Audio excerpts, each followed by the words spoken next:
2024 के चुनाव में झारखंड की एक सीट ने एक बहुत ही खास कहानी कही।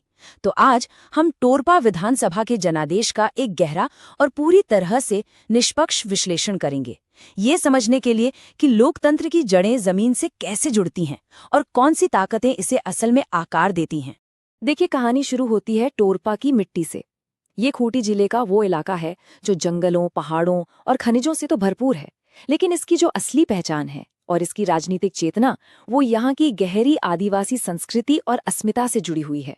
किसी भी जगह के जनादेश को समझने के लिए सबसे पहले वहाँ के लोगों को, उनकी जमीन को समझना पड़ता है, क्योंकि हर एक वोट की कहानी वोटर की रोजमर्रा की जिंदगी से ही तो निकलती है।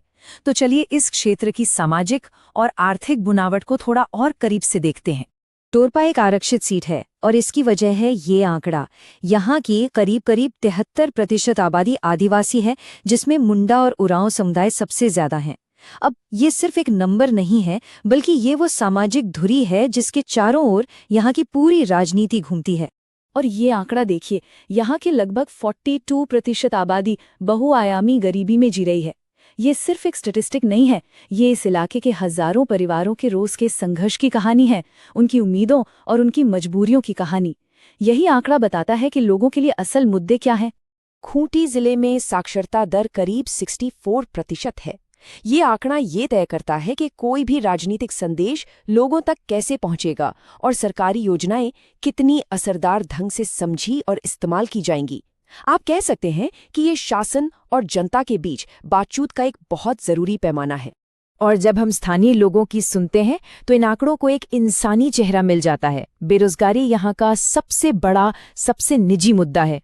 ये सिर्फ पैसे का सवाल नहीं, बल्कि सम्मान और भविष्य का सवाल है। देखिए, हमारा संविधान भी हर व्यक्ति को सम्मान के साथ जीने का अधिकार देता है, और ये अधिकार सार्थक रोजगार से ही मुमकिन होता है। तो इन परिस्थितियों में 2024 का फैसला आखिर था क्या? चलिए पहले ये देखते हैं कि क्या हुआ, और फिर हम गहराई से ये समझेंगे कि ऐसा क्यों हुआ। नतीजे सच कहूं तो काफी हैरान करने वाले थे। एमजीबी गठबंधन के उम्मीदवार सुदीप गुड़िया ने लगभग 60% वोटों के साथ एक तरफा जीत हासिल की।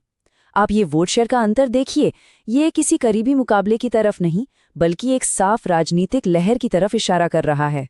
जीत का ये फासला सिर्फ प्रतिशत में बड़ा नहीं था, बल्कि वोटों की असल संख्या में भी बहुत निर्णायक था। 40,647 वोटों का मार्जिन, ये इस 30% के अंतर को जमीनी हकीकत में बदल देता है। ये एक ऐसा आंकड़ा है जिसे कोई भी राजनीतिक दल नजरअंदाज नहीं कर सकता। और जब हम इसकी तुलना 2019 के नतीजों से करते हैं तो ये बदलाव और भी नाटकीय हो जाता है। जहां बीजेपी पहले लगभग 8% से आगे थी, वहीं जेएमएम ने न सिर्फ वापसी की, बल्कि अपने वोट शेयर को 2 गुने से भी ज्यादा कर लिया। मतलब सिर्फ 5 सालों में राजनीतिक हवा का रुख पूरी तरह से बदल गया। तो सवाल यही उठता है कि इस इतने बड़े बदलाव के पीछे आखिर कौन सी ताकतें काम कर रही थीं? चलिए अब इन नंबरों के पीछे की कहानी को, इसके पीछे की रणनीति को समझते हैं। इस विश्लेषण से साफ पता चलता है कि एमजीबी की सबसे बड़ी ताकत एक मजबूत और स्थानीय आदिवासी उम्मीदवार थे। उन्होंने राज्य सरकार की योजनाओं को आधार बनाकर युवा और महिला वोटरों को लामबंद करने का जो मौका था, उसका पूरा फायदा उठाया। जबकि बीजेपी की जो मजबूत राष्ट्रीय मशीनरी है, उसका खतरा तो हमेशा बना ही हुआ था। टोरपा का चुनाव सिर्फ स्थानीय नहीं था, इसे 2 बड़ी ताकतों ने आकार दिया। एक तरफ थी राज्य और केंद्र की पार्टियों की राजनीतिक टक्कर, और दूसरी तरफ गरीबी और बेरोजगारी जैसे गहरे आर्थिक मुद्दे जो हर वोटर की जिंदगी पर सीधा असर डाल रहे थे। 2024 का ये नतीजा कोई अकेली या अचानक हुई घटना नहीं थी। इसे सही से समझने के लिए हमें टोरपा के चुनावी इतिहास की अस्थिरता को देखना होगा, जो एक बहुत बड़े पैटर्न का हिस्सा है। टोरपा का चुनावी इतिहास हमें बताता है कि ये एक क्लासिक स्विंग सीट रही है। सत्ता लगातार बीजेपी और जेएमएम के बीच इधर से उधर होती रही है। सोचिए, 2014 में तो जीत का अंतर सिर्फ 43 वोटों का था। इस अस्थिरता को देखते हुए 2024 की ये जो एक तरफा जीत है, ये और भी ज्यादा महत्वपूर्ण हो जाती है। तो अब हम सबसे अहम सवाल पर आते हैं। इतने सालों के उतार चढ़ाव और करीबी मुकाबलों के बाद 2024 में आखिर ऐसा क्या हुआ जिसने नतीजों को इतना निर्णायक, इतना एक तरफा बना दिया? ठीक है, तो इस जीत को एक स्थायी जनादेश में कैसे बदला जाए?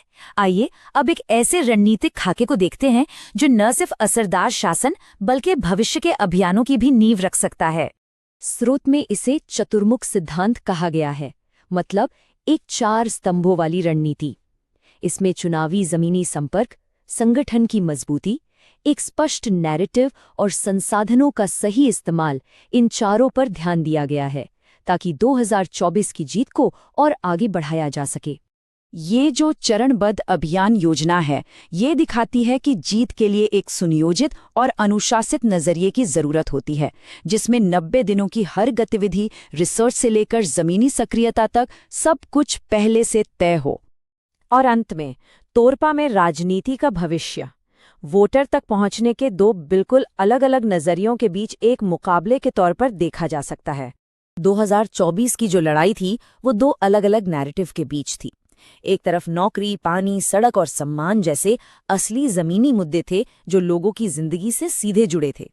दूसरी तरफ ध्रुवीकरण की बयानबाजी थी। टोरपा में स्थानीय मुद्दों ने लोगों के दिलों में जगह बनाई और निर्णायक जीत हासिल की। यही जिम्मेदार राजनीतिक संवाद है जो हमेशा जमीनी हकीकत और आपसी सहमति पर आधारित होता है। और सच कहूं तो यही इस पूरे विश्लेषण का सार है। स्थायी जनादेश डर या बंटवारे पर नहीं बनते, वो लोगों की बुनियादी ज़रूरतों को पूरा करने और उनकी जिंदगी को बेहतर बनाने पर बनते हैं। ये सिर्फ टोरपा के लिए नहीं, बल्कि हर लोकतांत्रिक प्रक्रिया के लिए एक सार्वभौमिक सच है।